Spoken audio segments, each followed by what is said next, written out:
Hello everyone, good good morning everybody.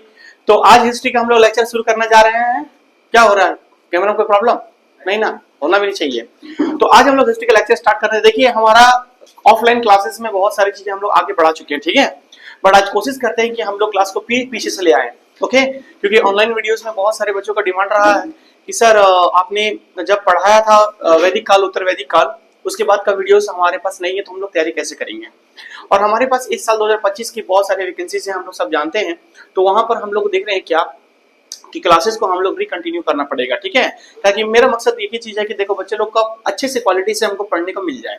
और झरिया धनबाद में हमारा एक बहुत अच्छे चीज है कि हम कोशिश कर रहे हैं कि उन बच्चों को प्रोवाइड करें जो बच्चे लोग हमारे से तैयारी करना चाहते हैं, वो हम तक नहीं पहुंच पाते हैं। तो यूट्यूब एक माध्यम है। तो आज हम लोग कोशिश करेंगे उस माध्यम में जुड़ने का कि जैन धर्म का और बौद्ध धर्म का धर्मों का उदय को हम लोग पढ़ते हैं, ठीक है। यहाँ से शुरुआत करते हैं और हम लोग कोशिश करेंगे कि आज हम लोग एक लॉन्ग वीडियो पर हम लोग कवर करेंगे दोनों क्लास को, ठीक है। तो चलिए आज हम लोग स्टार्ट करते हैं, ठीक ना। जैन धर्म हेडिंग दीजिएगा आप लोग, जैन धर्म, जैन धर्म हेडिंग दीजिएगा, ठीक है। जैसे कि हम लोग पॉइंट वाइज पढ़ते जाते थे, तो आज भी हम लोग पॉइंट वाइज ही कंप्लीट करेंगे, ठीक है जी। चलिए सबको हेडिंग दीजिएगा अपने अपने कॉपी पर, जैन धर्म। और जो ऑनलाइन वाले देख रहे हैं वो लोग अपने रजिस्टर लेकर बैठ जाएंगे। कोशिश करेंगे कि मेरे सारे पॉइंट्स को आप लोग बनाते चले, ठीक है। देखिए, बातों को बता देना या कहानी को सुना देना ये कुछ ही पल में आपको याद हो जाएगा, लेकिन याद करके या फिर उसको रट कर आप कितना दिन तक चला सकते हो। तो कोशिश कीजिए सारी चीजों को हम लोग अपने नोट डाउन करें और नोट डाउन करने के बाद हम इसको तैयारी करें, ठीक है। चलिए, तो जैन धर्म को शुरू करने से पहले धर्मों का उदय को ही हम लोग पढ़ रहे हैं, ठीक है। देखिए, जब वैदिक और उत्तर वैदिक काल खत्म होती है, ठीक है, तो इसके बाद एक महाजनपद भी शुरू होता है। लेकिन हम लोग भी महाजनपद को शुरू करने से पहले थोड़ा सा धर्मों का उदय को जानना बहुत जरूरी है, ठीक है। तो धर्मों का उदय के लिए हम लोग क्या करते हैं, तो हम लोग सबसे पहले इसके हम लोग पॉइंट वाइज में करते हैं। लिखिएगा, 6वीं शताब्दी में भारत कुल 72 संप्रदायों से 6वीं शताब्दी में कुल भारत कुल 72 संप्रदायों से, ठीक ना, संप्रदायों से, ठीक है। संप्रदायों से क्या होता है? विकास होता है या परिचित होता है। संप्रदायों का विकास होता है,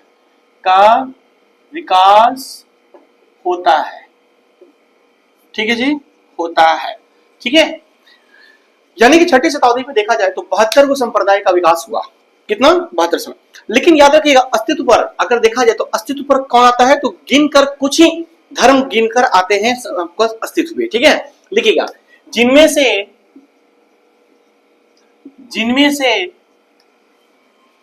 ठीक है, जिनमें से जैन धर्म, बौद्ध धर्म, ठीक है, और कुछ ऐसे धर्म हैं, ठीक है, जो हमारे विचार पर आते हैं, ठीक है। तो हम लोग यहां पर बात कर रहे हैं धर्मों का उदय में अभी 2 धर्म के बारे में। तो हम लोग लिखोगे जैन धर्म, बौद्ध धर्म, जैन धर्म, बौद्ध धर्म। इसके अलावा आप लोग और जोड़ लीजिएगा आजीवक संप्रदाय, लिंगयात, आजीवक संप्रदाय, लिंगयात, ठीक है। तो फैन को चालू कर दीजिएगा ना।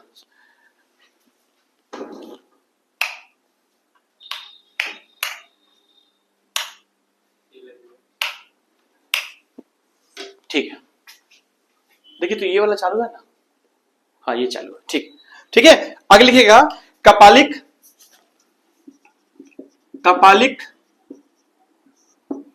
ठीक है। इसके बाद लिखिएगा आप लोग कपालिक के बाद शैव धर्म, वैष्णव धर्म तथा वैष्णव धर्म,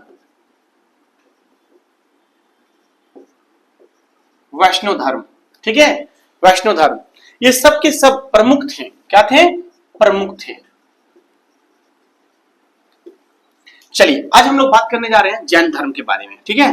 तो आप चाहें तो जैन धर्म का तो मैंने पहले ही लिख दिया था, ठीक है, लेकिन फिर भी अगर आप लोग लिखना हो तो हेडिंग लिख सकते हैं यहां से जैन धर्म। लिखिएगा जैन धर्म। आज हम लोग पढ़ने जा रहे हैं कितना, क्या? जैन धर्म। जैन धर्म के बारे में आज हम लोग डिटेल चीजें सीखेंगे। देखिए, देखिए जैन शब्द संस्कृत से एक जिन शब्द से आया है। जैन जो है याद रखिएगा, जैन शब्द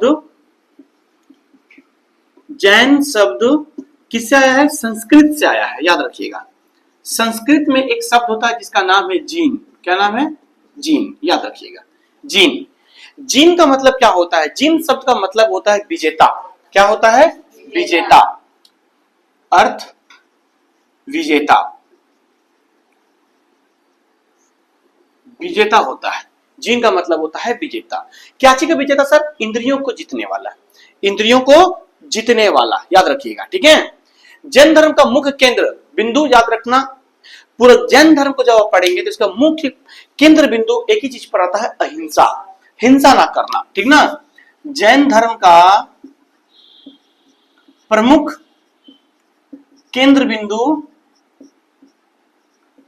बिंदु है अहिंसा। अहिंसा का मतलब क्या हुआ? जिसपे हिंसा ना हो, जिसपे हिंसा ना हो। इस धर्म के एक्चुअल देखा जाए संस्थापक कौन है तो उनका नाम है ऋषभदेव।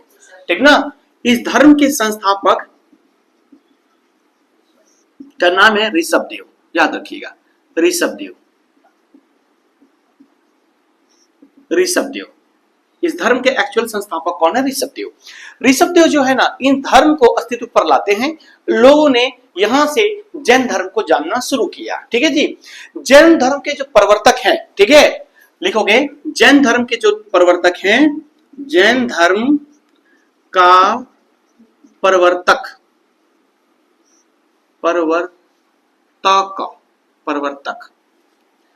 प्रवर्तक को तीर्थंकर कहा गया है। तीर्थंकर कहा जाता है, तीर्थंकर कहा जाता है, याद रखिएगा। जैन धर्म को जो प्रवर्तक हैं उन्हीं को तीर्थंकर कहा जाता है। ठीक है। ऋषभदेव जैन धर्म के पहले तीर्थंकर थे। कौन थे?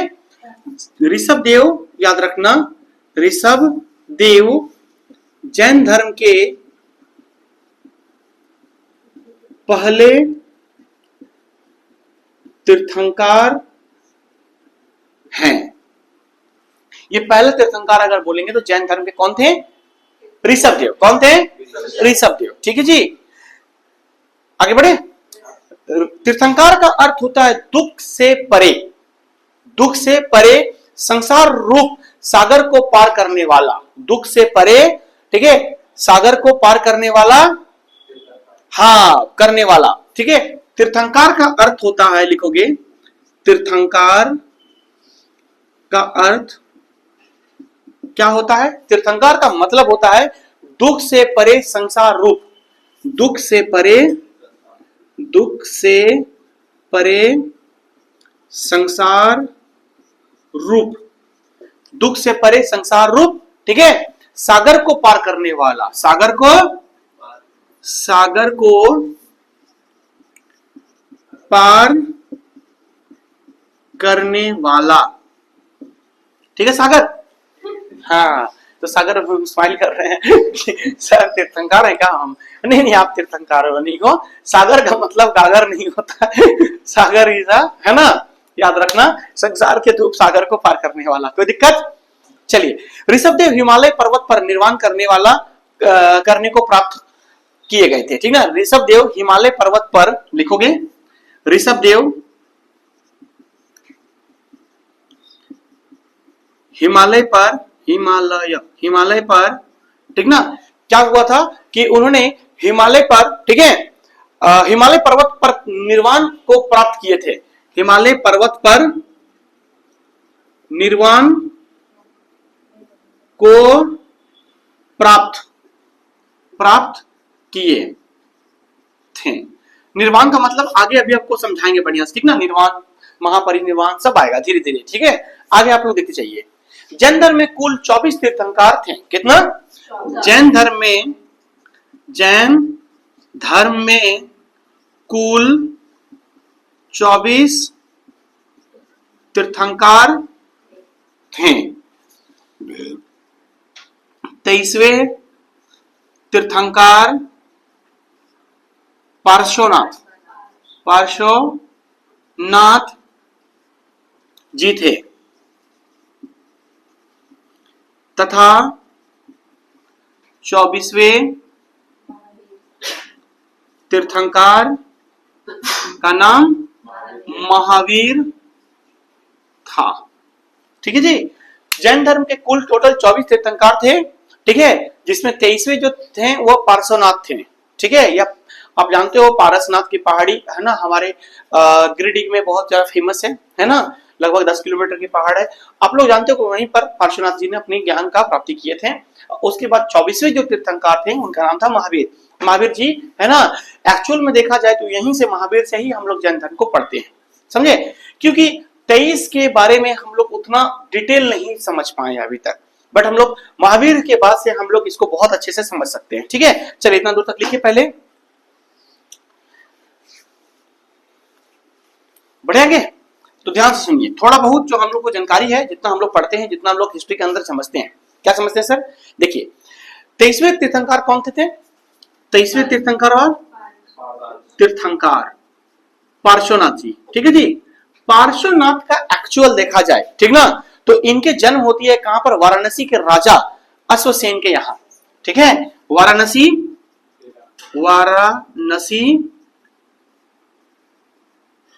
के, है ना, इनका जन्म, मैं शुरू से देता हूं, गलती हो गया, जन्म वाराणसी में अश्वसेन के यहां इनका जन्म होता है। ठीक है, अश्वसेन के यहां इनका जन्म होता है। ठीक है, जो इक्ष्वाकुक वंश के से संबंधित थे, जो क्या थे? इक्ष्वाकुक वंश के संबंधित थे, जो इक्ष्वाकुक वंश से संबंधित थे, वंश से संबंधित थे, संबंधित थे। ठीक है, इक्ष्वाकुक वंश के थे वो। आगे बढ़े, इन्होंने झारखंड के संवेद शेखर, ठीक ना, पर अपनी ज्ञान की प्राप्ति की थी। इन्होंने झारखंड के कहां पर किया था बताओ? कहां पर किया था इन्होंने? संवेद शेखर यानी गिरिडीह, है ना, संवेद शेखर पर्वत पर अपना ज्ञान की प्राप्ति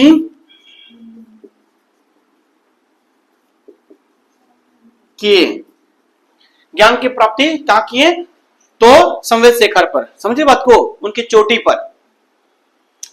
कोई दिक्कत? ज्ञान की प्राप्ति इनको क्या हुआ था? ध्यान से सुनो, ज्ञान की प्राप्ति इनको क्या हुआ था? ज्ञान की प्राप्ति, इनको ज्ञान की प्राप्ति में क्या क्या इनको मिला था? ठीक है जी। तो ज्ञान की प्राप्ति को याद रखना, हम लोग इनको चतुरायन धर्म भी कहते हैं। क्या कहते हैं? चतुरायन धर्म। ठीक है, चतुरायन धर्म, चतुरायन धर्म, चतुरायन धर्म भी बोलते हैं। ठीक है जी। चतुरायन धर्म में क्या क्या है ध्यान से देखिए, देखिए नीचे अगर कटेगा तो कहना, ठीक ना। चतुरायन धर्म में क्या क्या होता है? पहला नंबर में लिखिएगा, ठीक ना, सत्य। क्या होता है पहला नंबर में? सत्य। यहां लिख दें क्या? यहां लिख देते हैं पहले नंबर में सत्य। सत्य, सत्य का मतलब सर झूठ ना कहना, झूठ ना कहना, पहला। ठीक है, डू नॉट टेल लाई, कभी झूठ ना कहना, या ठीक है। दूसरा अपरिग्रह, क्या बोलते हैं? सेकंड नंबर में अपरिग्रह। अपरिग्रह, अपरिग्रह का मतलब क्या होता है? ठीक है, धन संग्रह ना करना, धन संग्रह ना करना, याद रखना, धन संग्रह ना करना मतलब नो पॉसेशन, नो पॉसेशन, कोई पैसा उसा आपको नहीं रखना है। ठीक है, धन वन दौलत के चक्कर में मत फंसना। थर्ड नंबर में अपरिग्रह के बाद आता है अस्तेय। अस्तेय, अस्तेय, अस्तेय का मतलब क्या होता है? अस्तेय का मतलब होता है चोरी ना करना, चोरी ना करना, चोरी ना करना। अस्तेय का मतलब होता है चोरी ना करना। कोई दिक्कत किसी को यहां तक? अगला है अहिंसा। क्या है अगला? अहिंसा। अहिंसा, अहिंसा का मतलब आपको मैंने शुरू में ही बता चुका हूं, इसका मतलब क्या होता है? केंद्र बिंदु अहिंसा ही था, ठीक है। तो अहिंसा का मतलब होता है कि हिंसा ना करना, हिंसा ना करना, हिंसा ना करना। ये 4 आर्य सत्य उनको है ना प्राप्त हुए थे, कहां पर? सम्यक शेखर गिरिडीह के है ना चोटी के, पर्वत के चोटी पर है ना, इनको ज्ञान की प्राप्ति हुई थी। कोई दिक्कत किसी को? नहीं सर, आइए, ठीक ना। चलिए आगे बढ़ते हैं। आगे का पॉइंट क्या है, ध्यान से सुनिएगा, ठीक ना। बहुत अच्छे से पॉइंट्स है, जैन धर्म बहुत अच्छे से पढ़ा देंगे आप लोग को, ताकि आप लोग एकदम दिमाग में सेट हो जाए। आप लोग का ना कॉपी में लिखते हो, बहुत बढ़िया करते हो, कम से कम घर में जाकर 2-3 बार अपना वीडियो को देख लो, डाउनलोड मत करना, उसको डायरेक्ट देख लेना, ठीक है। इससे क्या होगा, आपको सारी चीजें आपको याद हो जाएगी। आगे बढ़े, कोई दिक्कत? गौरव, चलिए देखिए, जैन धर्म के 24वें तीर्थंकर, ठीक ना, कौन थे? महावीर। देवांशी 24वें तीर्थंकर महावीर थे, ठीक ना, और अंतिम भी थे, और अंतिम तीर्थंकर कौन थे? महावीर। महावीर, ठीक है जी। एक्चुअल में देखा जाए तो जैन धर्म को हम लोग यहीं से समझते हैं, ठीक है, महावीर से ही। महावीर जो है ना, स्वामी महावीर जैन धर्म के वास्तविक संस्थापक इनको माना जाता है। क्या माना जाता है? वास्तविक संस्थापक। तो बाकी सब संस्थापक थे, समझे बात को। ये वास्तविक मतलब इन्होंने जो जैन धर्म को जिस लेवल पे पहुंचाया था ना, वो मतलब और कोई तीर्थंकर नहीं कर पाए थे उस तरह से, ठीक है। चलिए, इनका पिता का नाम सिद्धार्थ था। इनके पिता का नाम क्या था? सिद्धार्थ। पिता का नाम सिद्धार्थ। याद रखने के लिए ध्यान सुनना, सिद्धार्थ किनके पिता का नाम? महावीर के पिता का नाम सिद्धार्थ। अब एक बात याद रखना, यही सिद्धार्थ नाम गौतम बुद्ध के बचपन का नाम होगा। तो एक ही नाम से 2 चीज आप याद रख सकते हो, ठीक है जी। ये कौन से कुल के थे? जातुक कुल के थे। ये जातुक कुल के थे, याद रखना, जातुक, जातुक कुल के थे, ठीक है। आप लोग अपने नोट्स बना लेना, वरना तो मिल ही जा रहा है, बस मैं आपको मेन पॉइंट्स पढ़ा दे रहा हूं, ठीक है। ये जातुक कुल के राजा थे, जातुक कुल के राजा थे। कोई दिक्कत किसी को यहां तक? क्या दिक्कत होगा? एकदम सिंपल बात मैं आपको बता रहा हूं। तो इनकी माता का नाम त्रिशला था। इनके माता का नाम त्रिशला, ठीक है। ये त्रिशला जो है ना, याद रखना, जो लिच्छवी नरेश चेतक की बहन थी, जो है ना लिच्छवी नरेश चेतक की बहन थी, ठीक है। इनके बड़े भाई का नाम था नंदीवर्मन, ठीक है, लिखोगे। इनके माता का नाम त्रिशला, माता का नाम त्रिशला, माता का नाम त्रिशला, समझे बात को। जो त्रिशला कौन थी? तो त्रिशला जो है ना, वो लिच्छवी नरेश चेतक की बहन थी। लिच्छवी नरेश चेतक की बहन, लिच्छवी नरेश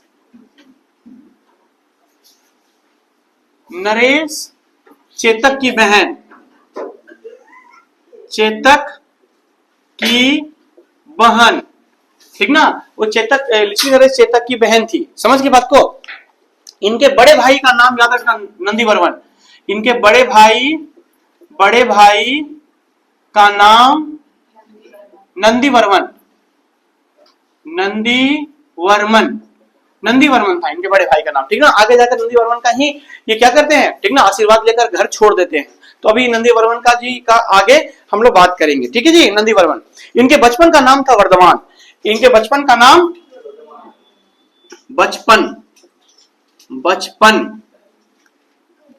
बचपन का नाम क्या था? वर्धमान, वर्धमान, ठीक ना। इनके बचपन का नाम था वर्धमान, याद रखिएगा। इनका जन्म 540 ईसा पूर्व में होता है। इनका जन्म कब होता है? हाँ, 540 ईसा पूर्व में इनका जन्म होता है, ठीक है जी। जन्म कहां होता है सर इनका? तो वैशाली के निकट कुंडग्राम में होता है। वैशाली के निकट, वैशाली के निकट कुंडग्राम, कुंडग्राम में हुआ। वैशाली के निकट कुंडग्राम में हुआ, ठीक है जी। इनका जन्म वैशाली के निकट कुंडग्राम में हुआ। कोई दिक्कत किसी को यहां तक? इनकी पत्नी का नाम यशोदा। इनकी पत्नी का नाम यशोदा। इनकी पत्नी का नाम, धर्म पत्नी का नाम यशोदा होता है। ठीक है जी, किसी को कोई दिक्कत यहां तक? क्या ही दिक्कत होगा। इनका बेटी इनकी बेटी का नाम होता है क्या? प्रियदर्शनी। क्या नाम होता है? प्रियदर्शनी। बेटी का नाम प्रियदर्शनी। प्रियदर्शनी, इनके बेटी का नाम प्रियदर्शनी। प्रियदर्शनी को एक और नाम से जाना जाता है, याद रखना, उसका नाम है अनुनोजा। ठीक है ना, अनुनोजा। अनुनोजा। ठीक है, अनुनोजा। तथा इनके दामाद का नाम होता है जामिल। दामाद का नाम जामिल। यही जामिल होंगे जो आगे जाकर पहले इनके शिष्य बनेंगे, याद रखना। ठीक ना, तो अभी कुछ लोगों का नाम रिपीटेड होगा, इसीलिए आपको मैं बता दे रहा हूं पहले ही, कहानी में बड़ा इंटरेस्टिंग है। इन्होंने 30 वर्ष की आयु में, याद रखना, इन्होंने 30 वर्ष की आयु में इन्हें अपने बड़े भाई नंदीवर्मन का आज्ञा लेकर, ठीक ना, गृह को त्याग दिया। याद रखना, 30 वर्ष की आयु में, 30 वर्ष की आयु में अपने बड़े भाई से, बड़े भाई नंदीवर्मन का आज्ञा लेकर गृह त्याग दिया। याद रखना, 30 वर्ष की आयु में अपने क्या किया उन्होंने? बड़े भाई से, है ना, हाँ, आज्ञा लिया और गृह त्याग दिया, घर छोड़ दिए इन्होंने। ठीक है जी, आगे बढ़े, यहां तक लिख लीजिए।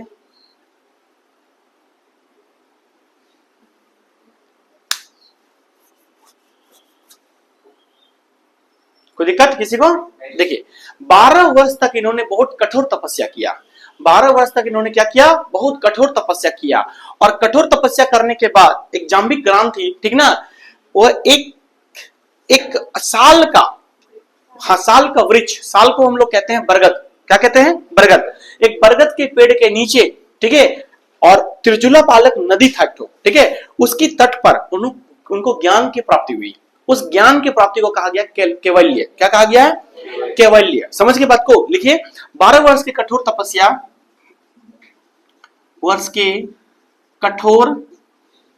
तपस्या, ठीक है,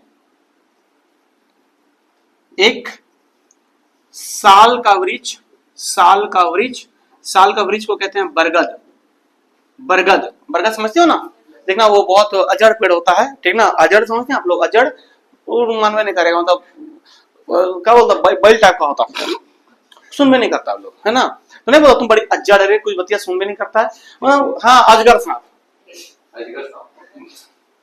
सांप देखना, ऐठा के चलता बेटा, कब चलेगा भगवान जाने, ठिलते ठलते कुछ वैसे ही कोढ़िया लोग होता है, ठीक ना। एक साल के वृक्ष के नीचे त्रिजुला पालक, है ना, पालिका नदी के तट पर, त्रिजुला पालिका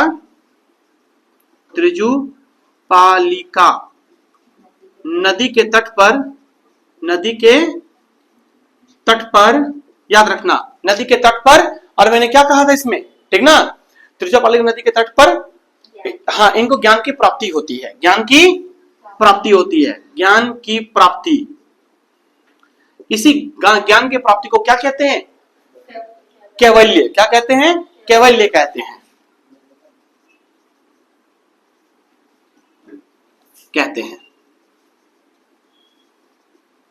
बढ़े आगे, पहले लिखो इसको फटाफट, आप लोग जितने लोग नोट कर रहे हैं।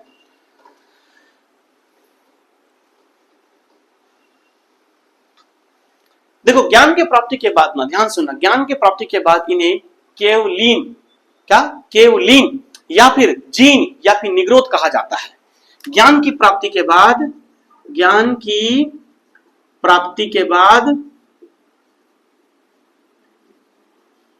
केवलीन या फिर क्या कहा जाता है? जीन। क्या बोला जाता है? जीन या फिर निग्रोध, ठीक ना, कहा जाता है। याद रखना, निग्रोध कहा जाता है। कोई दिक्कत किसी को? निग्रोध कहा जाता है।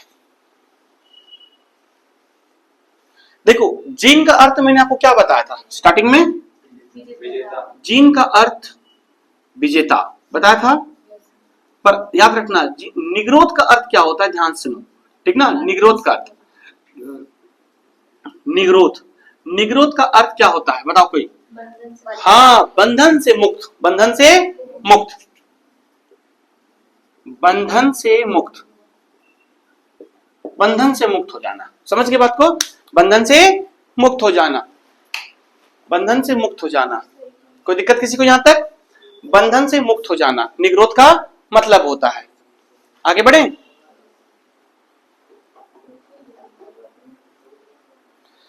ध्यान से देखो। वर्तमान में अगर देखा जाए तो ये जो जाम्बिक नगर आपने देखा ना, मैंने यहां पर लिखा था जाम्बिक नगर, ठीक है। कहां पर लिखा था, क्या नहीं लिखा था, पर मैंने कहा था 12 साल के कठोर तपस्या जाम्बी नगर का एक साल का वृक्ष के नीचे तिरुजुलपाला नदी के है ना तट पर उनको ज्ञान की प्राप्ति हुई थी।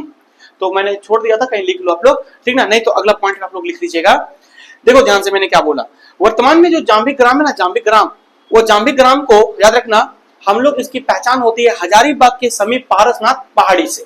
जाम्बिक ग्राम को क्या जानते हैं आज के डेट में, हजारीबाग के समीप, हाँ पारसनाथ के पहाड़ी पे, पर वो हजारीबाग और गिरिडीह के सामने पड़ता है। हम लोग पूरा क्षेत्र गिरिडीह में लेते हैं, ठीक है। आज भी हम लोग जाते हैं, कितना बार गए हो, कितने लोग गए हो पारसनाथ पहाड़ी, ऑलमोस्ट सभी लोग चल गए, वाह, है ना। इस हम लोग सब प्लान बनाते हैं क्या पारसनाथ पहाड़ी जाने क्योंकि चलना बहुत पड़ता है ना, है ना। हाँ, लड़की लोग के चलने का आदत नहीं ना, जानवे करता लड़की है बॉस। तब 9.5 किलोमीटर में तो मजा नहीं आएगा, 15 लोग कितना होता है ना। तब मालूम चला क्या करो, उठा के ले गया तो क्या करें हम। लड़का लोग चलो भाई वेट उठ है, लड़की लोग तो मूंगफली का खोलिया है लोग मूंगफली का खोलिया लोग देखा, हाँ पूरा झगड़ठी हो, एक नंबर झगड़ठी हो। हाँ, जब तक झगड़ा नहीं करी जाएगी है ना मूंगफली खोलिए ना, कुछ होता है उसके अंदर, दो बनाना खाए फेंक दिए, खोलिए जुट्टे इतना बड़ा रहता है, भाई लड़की लोग जुट्टे इतना बड़ा, छील छाल के 10 ग्राम मजाक नहीं बोल रहे, पूरा छील छाल दो 10 से 20 ग्राम बस। लड़का लोग पूछे बेटा पतले दुबले देखो, अगर इसको अंकित है देखो, पतले दुबले लेकिन अंदर ताकत है, उसको राष्ट्रपति बना दिया। चलिए आगे बढ़ते हैं, ठीक है। वर्तमान में जाम्बिक ग्राम जो है, देखो वर्तमान में जाम्बिक ग्राम, वर्तमान में जाम्बिक जाम्बिक ग्राम किसको बोलते थे, हजारीबाग के समीप पारसनाथ पहाड़ी, पारसनाथ पहाड़ी याद रखना, क्या बोलेंगे हम लोग, पारसनाथ पहाड़ी। और तिरुजुलापालक नदी का पहचान दामोदर नदी के सहायक नदी है हमारे, क्या नाम है, बराकर नदी। तिरुजुलापालक नदी कर लो यहां पर, तिरुजुला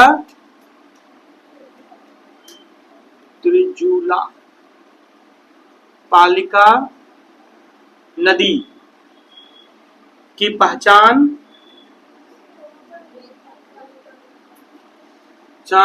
वर्तमान में, क्या बोलिए, वर्तमान में याद रखना, एक ही बात है, उसी को बोलते हैं, हाँ उसी बात है, एक ही बात है, रिजु पालिका नहीं के पास होता, ठीक ना। मैंने क्या बोला, दामोदर नदी के सहायक नदी है, क्या है, दामोदर दामोदर दामोदर नदी के सहायक नदी क्या है, बराकर नदी, बराकर नदी। समझ गई बात को, हम लोग दामोदर नदी तो ऐसे ही जाते हैं का, डूब के मर जाता है पता नहीं कौन सी करे जाता है, दामोदर नदी में तो मरता है, लाश जल रहा, ये जल रहा, बड़ी मजा आता है लोग देख के का। खाने पीने कौन लाया जी तुम्हें, ले जूस ना, ठीक किए ऐसे ही करवाइए।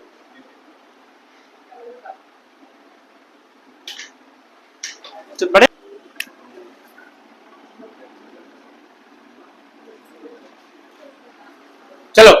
देखिए, तो अभी हम लोगों ने क्या देखा इसमें, है ना, कि परसनाथपाड़ी जो है वो ऋजुपालिका जो नदी है उसका सहायक नदी क्या है, बराकर नदी के तट पर। कोई दिक्कत यहां तक नहीं ना, आगे बढ़िए। इनका पहला जो उपदेश था वह राजगीर के बितुलाचल पहाड़ी पर, याद रखना, बराकर नदी के तट पर प्राकृत, ठीक है, प्राकृतिक भाषा में दिया था। क्या मैंने कहा, लिखिए मेरे साथ साथ, ठीक है ना। इन्होंने पहला उपदेश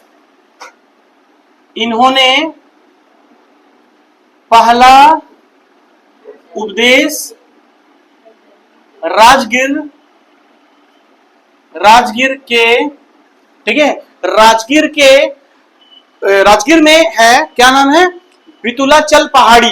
राजगीर में बितुलाचल पहाड़ी, ठीक है ना, पर बराकर नदी के तट पर, बराकर नदी के तट पर, ठीक है, कौन सा भाषा में, प्राकृत भाषा में। कौन सा भाषा में, प्राकृत भाषा में। LOL कहा इधर पढ़ा देख, इधर लड़की लोग ना कहीं सुधरेगी वो मेरे बोला तो कुछ बतिएले बैगन का, ठीक है, भाषा में भाषा में, ठीक ना, भाषा में दी है। कोई दिक्कत किसी को यहां तक, ठीक है। जबकि अंतिम उपदेश पावापुरी में दिए थे। अंतिम उपदेश कब दिए थे, पावापुरी। अंतिम उपदेश पावापुरी में दिए थे, ठीक है। पावापुरी अभी फिर से एक बार रिपीट होंगे, ठीक ना, एक इंपॉर्टेंट प्लेस है, इसीलिए पावापुरी को ध्यान रखिएगा। चलिए आगे बढ़े। यहां तक महावीर स्वामी का पहला भिक्षुक, उनका दामाद जो है ना जामिल था। याद है मैंने थोड़ी देर पहले आपको बोला था, 15-20 मिनट पहले, कि ये कैरेक्टर में दोबारा फिर आएंगे। तो लिखोगे महावीर स्वामी का पहला भिक्षुक, महावीर स्वामी का पहला भिक्षुक। भिक्षुक का मतलब भिक्षा मांगने वाला नहीं होता भाई, याद रखना, ठीक ना, भिक्षा मांगने वाला नहीं होता है। एक्चुअली में भिक्षा और भिखा अलग अलग चीज होती है, ये बात याद रखना। ये कोई मतलब गुलगुलिया वाला बात नहीं होता है, जो हम लोग इसको बहुत जल्दी खराब मुंह से ले लेते हैं। भिक्षुक का मतलब होता है सर जो निर्वाह करने के लिए हमें, ठीक ना, किसी से दान में कुछ ले, और दान जो लेता है ना सर वो ज्ञानी इंसान होता है, वो बहुत पहुंचे हुए इंसान होते हैं, समझे बात को। इसलिए ब्राह्मणों को भी, आप जब ब्राह्मण पढ़ेंगे तो उसको समझ में आएगा। ब्राह्मणों का एक नियम होता है, वो इस ब्राह्मण वही होता है, बच्चों याद रखना, जो एक दिन में 5 ही घर जाके भिक्षा मांगे, मिले तो भी संतुष्ट, ना मिले तो भी संतुष्ट। ब्राह्मणों को धन रखने की अनुमति हमारे शास्त्रों के अंदर नहीं है, ठीक है। धीरे धीरे इस चीज को चेंज हो गया। तो भिक्षुक का मतलब आप वो मत समझिएगा, ठीक है, कि किसी के घर में जाकर मांग ले, नहीं। भिक्षुक का मतलब होता है दान पुण्य से अपना जीवन को निर्वाह करना। इसी को तो कहते हैं वैराग, इसी को तो कहते हैं गृह त्याग, ठीक ना। ये सब बहुत कठोर चीज है, हर इंसान नहीं कर पाता ये सब चीजें। और ये सब इंसान जो होता है ना, अपने इंद्रियों को जीत लेता है सर। मतलब सोच लो कि इनको मोक्ष की प्राप्ति यहीं से शुरू हो गई है सर, ठीक है। तो इसीलिए बहुत बड़ी बड़ी चीजें हैं सर, सब त्याग हर कोई नहीं कर पाता है। इनका पहला भिक्षुक कौन था, भिक्षुक उनके दामाद, क्या नाम था उनका दामाद का, जामिल, वेरी गुड, ठीक ना, या जमाली, कहीं कहीं जमाली भी मिलता है, जमाली था। कोई दिक्कत किसी को, लिखो आगे बढ़े। और इनका प्रथम बौद्ध भिक्षुणी, क्या मैंने बोल दिया यार, जैन भिक्षुणी, बौद्ध भिक्षुणी बोल दिया था। इनका प्रथम, ठीक ना, जैन भिक्षुणी, ठीक है, उनका नाम था चंपा। क्या नाम था, चंपा। समझे बात को। चंपा पहला भिक्षुणी था, जो राजा दहीवाहन की बहन थी। राजा दहीवाहन की बहन थी, राजा, ठीक है, लिखोगे आप लोग, दधिवाहन की बहन थी, याद रखना, दधिवाहन की।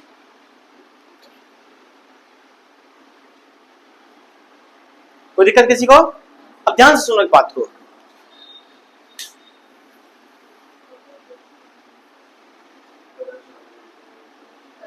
देखो, hello, point to be noted इधर, ध्यान से देखो, एकदम मूंगफली का फलिया, देखो सर। चलिए, तो देखो ध्यान से, पारसनाथ जी को टोटल ज्ञान की प्राप्ति कितनी हुई थी? 4। उसको क्या कहा गया था? उसको क्या कहा गया था? चतुरायन ज्ञान कहा गया था। अब उसी ज्ञान में, ठीक ना, एक और ज्ञान की प्राप्ति होती है किनको? महावीर जी को। और वो ज्ञान को उसमें जोड़कर इन्होंने एक नया ज्ञान बनाया जिनका नाम था पंचायन धर्म। पंचायन धर्म। तो चतुर्थायन धर्म आपको बता चुके थे, आज हम लोग पढ़ेंगे पंचायन धर्म, ठीक ना। इनको पंचायन धर्म पे कौन आया था? पंचायन धर्म, पंचायन धर्म, ठीक ना। पंचायन धर्म जो लोग पढ़ लिए हैं ऑफलाइन क्लास में वो भी देखेंगे, जो नहीं पढ़े वो भी देखेंगे, इसमें बहुत कुछ नया चीज जोड़ेंगे हम इसमें, ठीक है। पंचायन धर्म। तो पहला धर्म कौन सा था? पहला धर्म का नाम बताओ जी। पहला धर्म, पहला जो इसमें धर्म था वो था अहिंसा, ज्ञान, ज्ञान। हाँ, अहिंसा का मतलब हिंसा ना करना, हिंसा ना करना, याद रखना, हिंसा ना करना। फिर से मैं कर रहा हूं, ठीक है, क्योंकि यहां पंचायन को जुटेगा इसीलिए।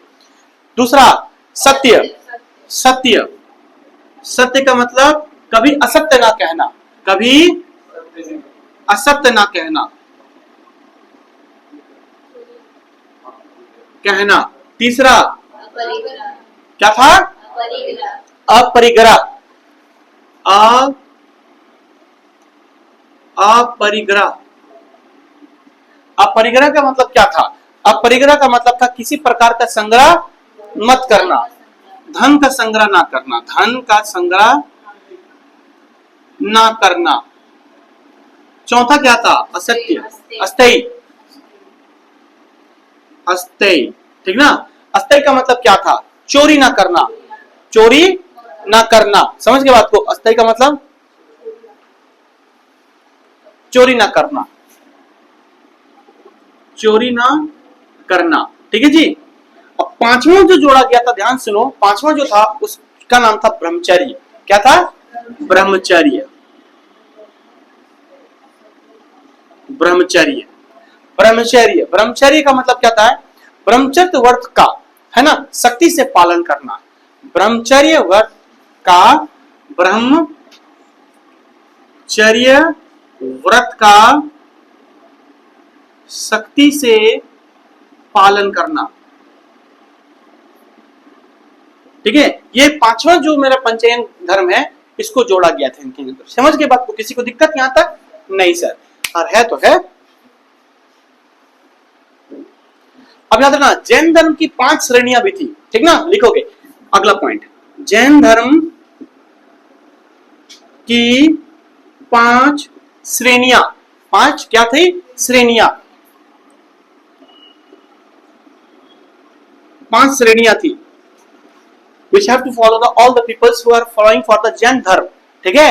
कभी कभी इंग्लिश हम थोड़ा थोड़ा बोल लेते हैं। अगला, तो पहला जो होगा उसको कहेंगे तीर्थंकर। पहले क्या बोलेंगे? तीर्थंकर। क्या बोलेंगे? तीर्थंकर। तीर्थंकर का मतलब क्या होता है? ठीक ना, वह जिसके मोक्ष की प्राप्ति की हो, वह जो मोक्ष की प्राप्ति की हो उसे तीर्थंकर कहेंगे। दूसरा नंबर में आएगा अहर्त। अहर्त, अहर्त का मतलब क्या होता है? अहर्त का मतलब होता है वह जो निर्वाण की प्राप्ति की ओर अग्रसर हो, वह जो निर्वाण की प्राप्ति के लिए मैंने क्या बोला आपको? अग्रसर हो, अग्रसर हो।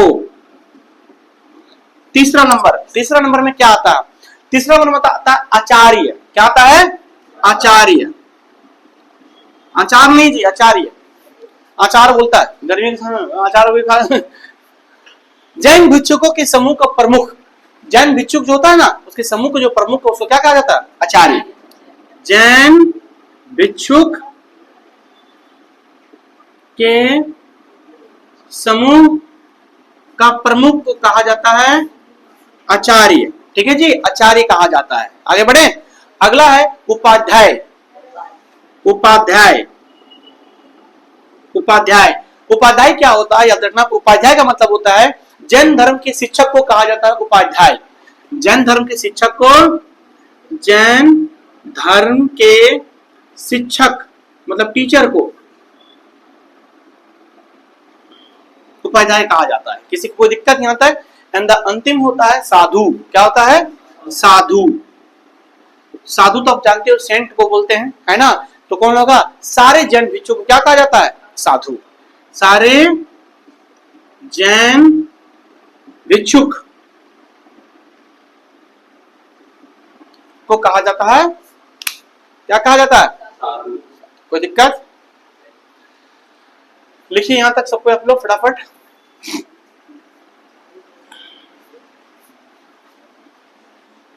ठीक है, कोई दिक्कत? अब आराम से घर जाओ, खा पियो, सुतो, तुम लेट जाओ। का इससे अच्छा जिंदगी कहां मिलेगा? This is called a very great जिंदगी। क्या बोला? बढ़े आगे। देखिए, महावीर स्वामी के त्रिरत्न भी दिए थे। महावीर स्वामी द्वारा त्रिरत्न भी था जो निम्नलिखित है। ठीक ना, लिखोगे त्रिरत्न। क्या था? त्रिरत्न मतलब तीन रत्न। त्रिरत्न, त्रिरत्न निम्नलिखित है। निम्नलिखित है, लिखो पहला नंबर में, नंबर 1 पर आइए। त्रिरत्न का पहला क्या है? सम्यक ज्ञान। क्या होता है? सम्यक ज्ञान। सम्यक ज्ञान। What is the meaning of samyak gyan? This is called a right knowledge. Each and everybody get to the right knowledge. क्या होगा? Right knowledge. सेकंड नंबर, सम्यक ज्ञान के बाद आता है दूसरा त्रिरत्न, सम्यक दर्शन। सम्यक दर्शन, सम्यक दर्शन। What is the meaning of samyak darshan? That means a people who have a right belief, right belief, right belief। ठीक ना, सम्यक दर्शन। अगला आता है सम्यक आचरण। सम्यक आचरण, you know what is the meaning of acharan? The meaning is that acharan means what? To do the action, to do the action। That means people should have a right action। समझ गए बात को? right actions। मुझे से laughing पूरा पूरा हंस रही है पूरा। English सुन के sometimes I speak English but I don't have to get more knowledge about the English and about the particular any subjects, but I can speak a little bit okay to the people, so that's it। Tanveer can speak very good, why not? He either she can speak English very well। Everyone should speak English, right? It's a great knowledge for everybody। चलिए आगे बढ़े। सब सोचता history पढ़ता हूँ आता होगा कि नहीं, थोड़ा बहुत जानते, ज्यादा नहीं जानते। चलो देखो, भगवान महावीर ने ज्ञान की प्राप्ति जब उनकी हो गई, ठीक ना, ज्ञान की प्राप्ति जब हो गई तो उनके अपने मतों को प्रचार प्रसार करने के लिए उन्होंने एक संघ की स्थापना की थी। किसकी की थी? संघ की स्थापना की थी, जिसमें 11 अनुयायियों को जोड़ा गया था, या 11 अनुयायियों को रखे थे। ठीक है, लिख लीजिएगा। भगवान, एक पॉइंट लिख लो, भगवान महावीर ने, भगवान महावीर को ज्ञान की प्राप्ति के बाद अपने मतों को प्रचार प्रसार करने के लिए ठीक है, एक संघ का निर्माण किए जिसमें 11 अनुयायी थे। 11 अनुयायी थे, ठीक है।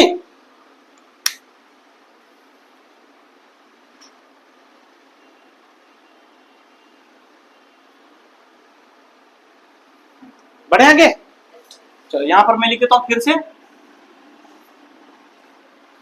ध्यान से सुनिएगा। अगला पॉइंट, महावीर स्वामी ने ईश्वर के अस्तित्व को नहीं माना। ईश्वर के अस्तित्व को नहीं माना। उन्होंने मूर्ति पूजा और कर्मकांड को खंडन किया। करने के बाद उन्होंने अनीश्वरवादी भी कहा। अनीश्वरवादी भी कहा।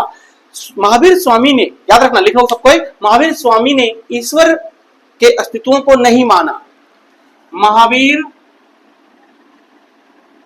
स्वामी ने ईश्वर के अस्तित्व को नहीं माना, ठीक है। अतः उन्होंने मूर्ति पूजा तथा कर्मकांड का खंडन किया, जिन्हें अनेकेश्वरवाद भी कहा जाता है। अनेकेश्वरवाद भी कहा जाता है, ठीक है जी।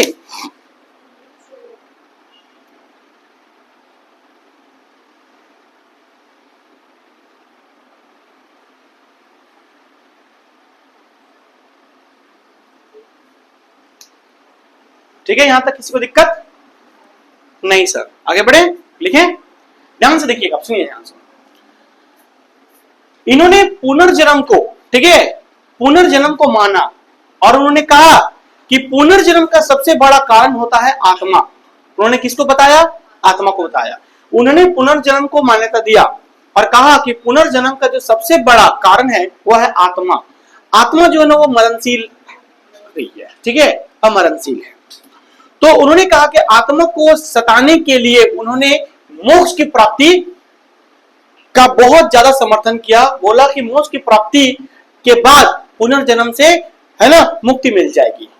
मोक्ष की जब प्राप्ति हो जाएगी तो उसे क्या हो जाएगा? मुक्ति मिल जाएगी। कोई दिक्कत किसी को? ठीक ना, कोई बात नहीं, खांस सकती है आप, खांसने को थोड़ी रोक देगा कोई। छींकेगा तो क्या करें हम, है ना, अब छींक देगा तो हम क्या करें? अब हम लोग इंडियन लोग छींकते हैं 5 मिनट पहले मुंह बना के, आज ही, बाप रे बाप, है कि नहीं? लड़के लोग तो रईस लोग छींके थोड़ा सा अजीब तरह ना बोलो छींकवा, है ना? नहीं देखो लड़के छींके कैसे?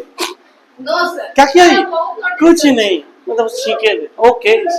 अलग अलग मुंह तो बनाया बड़ा कर, आछी हमारे एकदम जो सुतल उठ जाएगा। कहा हो गया भाई?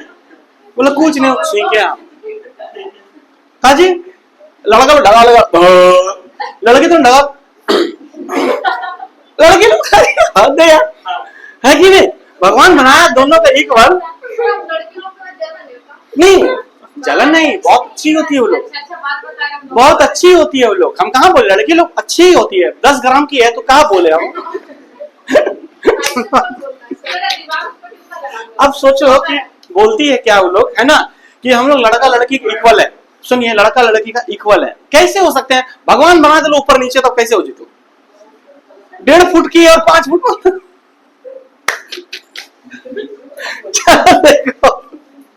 ठीक है जी।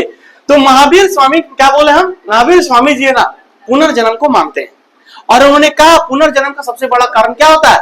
आत्मा। महावीर के अनुसार, महावीर के अनुसार लिखो, पुनर्जन्म, पुनर्जन्म को मान्यता मिला और कहा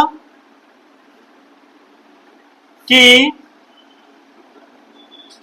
पुनर्जन्म का सबसे बड़ा कारण है आत्मा। आत्मा, क्योंकि ये अमरणशील है, ठीक ना। आत्मा, समझो आपको। आत्मा को सताने के लिए हमें क्या चाहिए, मतलब आत्मा जब सताने के लिए इन्होंने कहा कि मोक्ष की प्राप्ति बहुत जरूरी है। जब मोक्ष की प्राप्ति हो जाएगी तो क्या हो जाएगा, उनको मुक्ति मिल जाएगा, पुनर्जन्म के बंधन से मुक्ति मिल जाएगी। समझी बात को। तो आत्मा को ना सताने के लिए, आत्मा को न सताने के लिए चाहिए क्या, मोक्ष। के पश्चात पुनर्जन्म से मुक्ति मिल जाती है, ठीक है, मिल जाती है।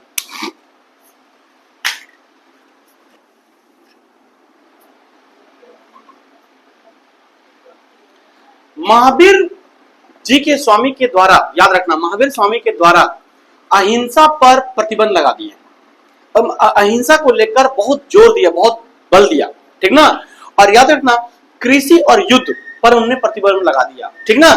महावीर स्वामी लिखोगे, महावीर स्वामी ने ठीक है, अहिंसा पर बल दिया, ठीक है। और उन्होंने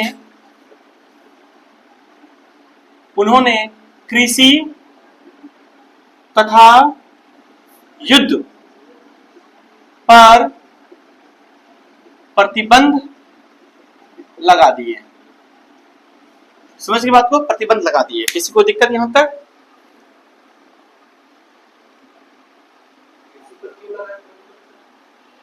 क्योंकि वो अहिंसा, कृषि और क्या बोलता है, युद्ध, यही तो है ना जो सबसे ज्यादा आपका क्या होता था, ठीक ना, आपका अहिंसा होता था जमीन को लेकर, ये सब को लेकर। तो उनका कहना था, ठीक ना, कि ये सब चीज नहीं होनी चाहिए, इस पर प्रतिबंध लगाओ। युद्ध क्यों करना, अहिंसा क्यों करना, हिंसा करके फायदा है ना। तो बस इसी के लिए उन्होंने प्रतिबंध लगा दिया था। चलिए आगे बढ़े। महावीर स्वामी ने दिए गए 14 पूर्वी नामक, ठीक ना, पुस्तक में रखा गया है। महावीर द्वारा जितना भी उपदेश दिया गया, एक पुस्तक का नाम है 14वीं, क्या नाम है, या 14 पूर्वी पुस्तक है, जिनमें उनके सारे उपदेशों को क्या रखा गया था, है ना, मतलब संग्रह किया गया था। जैसे जैन धर्म की सबसे प्राचीन पुस्तक माना जाता है, ठीक ना। महावीर स्वामी के द्वारा दिए गए उपदेश, लिखो, महावीर स्वामी के द्वारा दिए गए उपदेशों को 14, ठीक है, पूर्वी नामक पुस्तक पे या पुस्तक पर लिखा गया, जो जैन धर्म का प्राचीन पुस्तक है।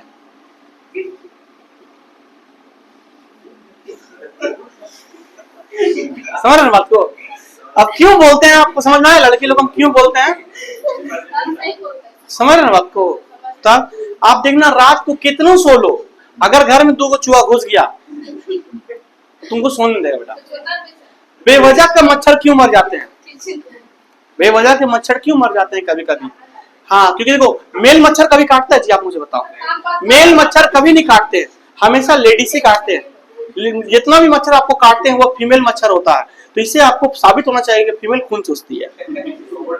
तो कभी भी वो लोग ना सिंपल भाषा में रह ही नहीं सकती है। अब देखो, मैं पढ़ा रहा हूं, है ना, पूरा भिंडी बैंगन लगा दोनों। अब भुंजाएगा तो जाहिर बात है कुछ ना कुछ तो होगा, खरखुराएगा। तो हंसी आ रही है, पता नहीं किस बात को लेकर, है ना। काची देख ली सुबह सुबह नली में गिर गई थी। चलो सखी सखी बढ़े आगे, कोई दिक्कत किसी को? ठीक, आइए सर। महावीर स्वामी ने बस हो गया, खत्म करो, है ना। फिर नेक्स्ट टाइम में नया टॉपिक के साथ बढ़िया से देंगे लड़की लोग को, टेंशन मत लो। देखो, अच्छा से लड़की लोग रहेगी तो हम क्यों बोलेंगे, हमको बताओ, रहे बाबू, हम कुछ बोलते हैं लड़के लोग को नहीं, तब ये लोग जानबूझकर ऐसा करती है, तो हम क्या अगर करें? आपको छेड़ देती है। हाँ, तो इसीलिए चलिए बढ़िया आइए देखिए, महावीर स्वामी के दिए गए उपदेशों को, है ना, कहां पर लिखा गया है? 14 पूर्वी नामक पुस्तक पर लिखा गया है, जो जैन धर्म का क्या है? प्राचीन पुस्तक है। महावीर स्वामी ने अपने उपदेशों को प्राकृत भाषा में दिया है। कौन सा भाषा में? अपने उपदेशों को प्राकृत भाषा में दिए, अपने उपदेशों को प्राकृत भाषा में दिए। कोई दिक्कत? महावीर ने अपने उपदेश में अनेकांतवाद, ठीक ना, की चर्चा किया है। अपने उपदेश में क्या करा है? अपने उपदेश में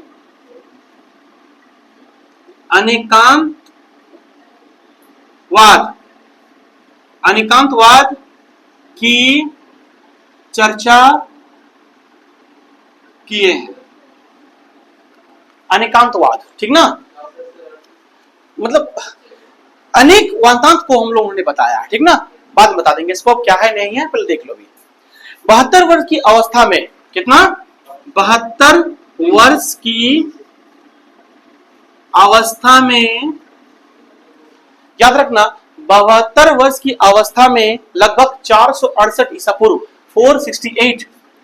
468 ईसा पूर्व में पावापुरी में उनकी मृत्यु हो गई। पावापुरी में उनकी मृत्यु हो गई। अच्छा याद रखना, उनके मृत्यु को, यानी कि इसी को क्या कहा गया है? इसी को कहा गया है निर्वाण। क्या कहा गया है? निर्वाण। इसी को कहा गया है निर्वाण। निर्वाण कहा गया है।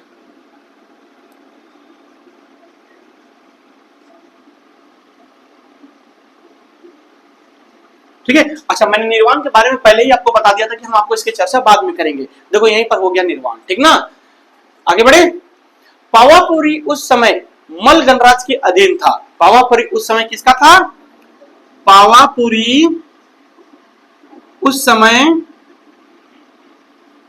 मल गणराज्य के अधीन था। याद रखना, पावापुरी उस समय किसका था? मल गणराज्य के अधीन था, जिसका शासन, है ना, हस्तपाल था। इसका शासक कौन था? इसका शासक हस्तपाल था। शासक हस्तपाल उस टाइम पे। कोई दिक्कत किसी को यहां तक? क्या ही दिक्कत होगा इसमें? चुपचाप से तो बताइए दे रहे हैं। महावीर स्वामी के बाद प्रथम उपदेश देने वाला का नाम क्या था? आर्य सुधर्मा, ठीक ना, सुधर्मा को घोषित किया गया था। महावीर स्वामी के बाद, महावीर स्वामी के बाद अगला उपदेश किसने दिया था? किसने दिया था बताइए? अभी मैंने बताया आपको, आर्य सुधर्मा। आर्य सुधर्मा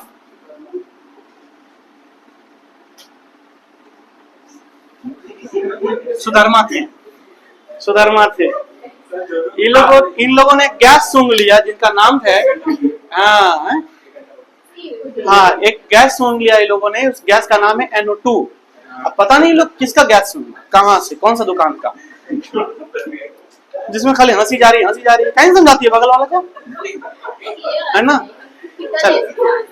चल खत्म हो गया, है ना। देखो, हम लोग तो मरा हुआ चूहा को भी देखते हैं, अच्छा लग रहा है स्मेल का। ये परफ्यूम कुछ नहीं होता। तो कितना लड़का लोग हिलाया होगा, ठंडा लग रहा है। बारिश वाला 2 दिन का ठंडा लग नहीं आया। लड़की लोग नहीं है, लड़के लोग ये देखे जा रहा है सब। चलो आगे बढ़े। देखो, इनके ना 2 बहुत मुख्य शिष्य थे, ठीक ना। शिष्य का मतलब स्टूडेंट, चेला। इनके 2 बहुत मुख्य शिष्य थे।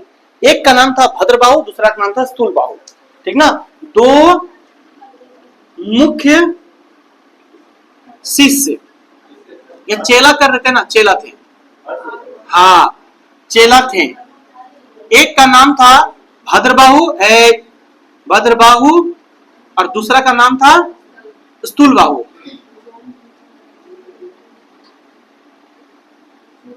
ध्यान सुनो, भद्रबाहु, स्थूलबाहु।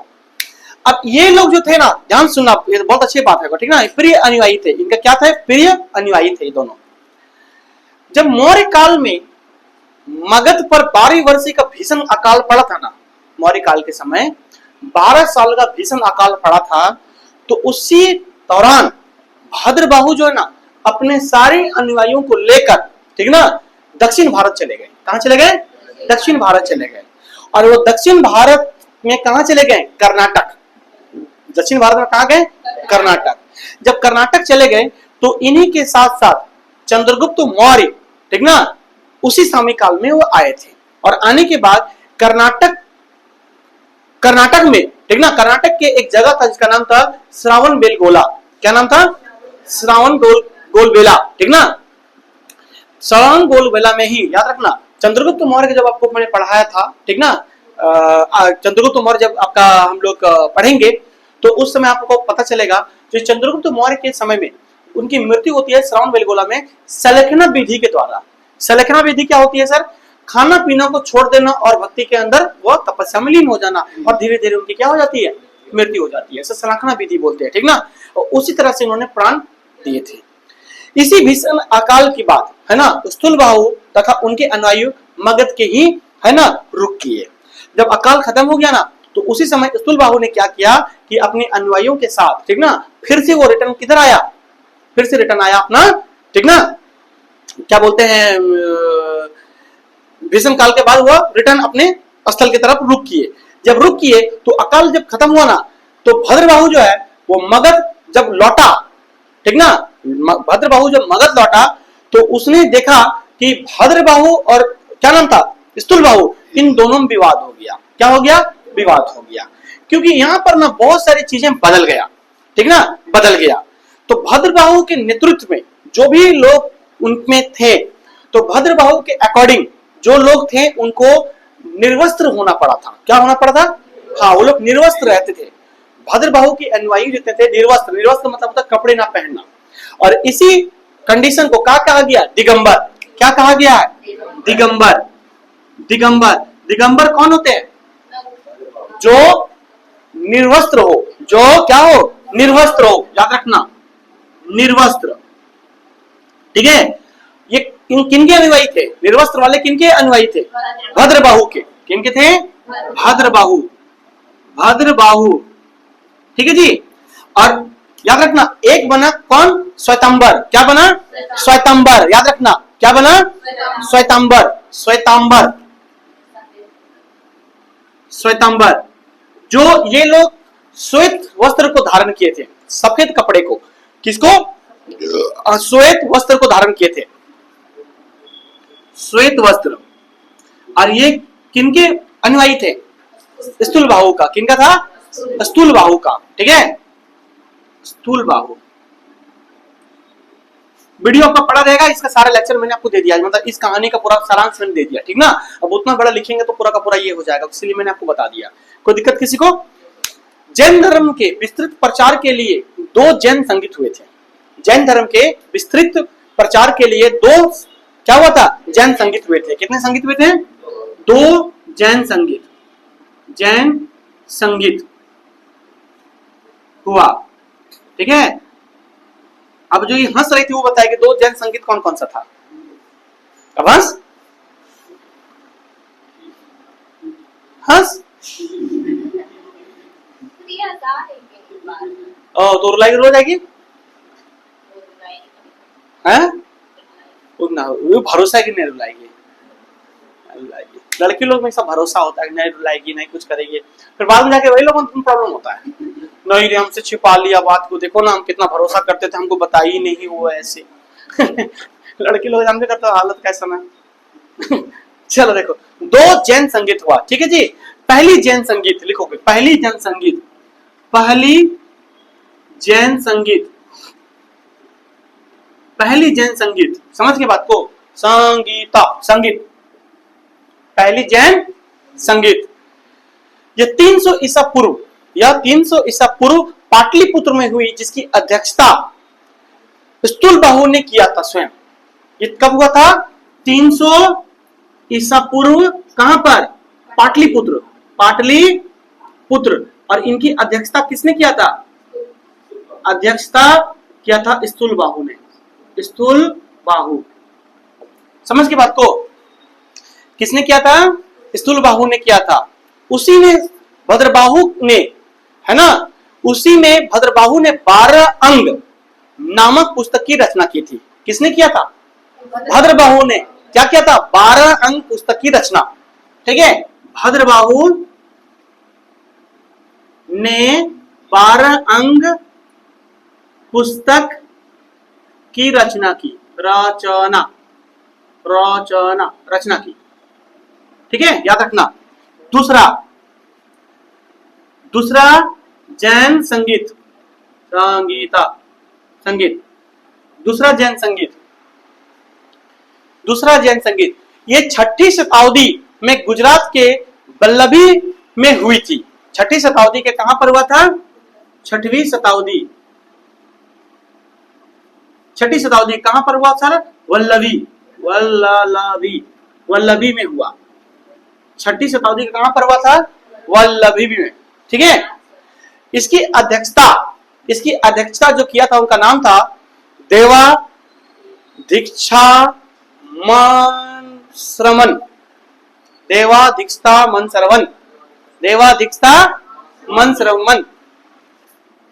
अध्यक्षता क्या नाम था? देवा दीक्षा श्रमण। ठीक है, उन्होंने किया था। ठीक है, उनकी संगीत में 12 उपमंग, ठीक ना, 12 उपमंग की रचना की गई थी। कितना? 12 उपमंग की रचना की गई थी। ठीक है, तो आपको मैंने बहुत कुछ बता दिया। चलिए कोशिश करेंगे आगे और बताने का इसमें। ठीक है, तब तक के लिए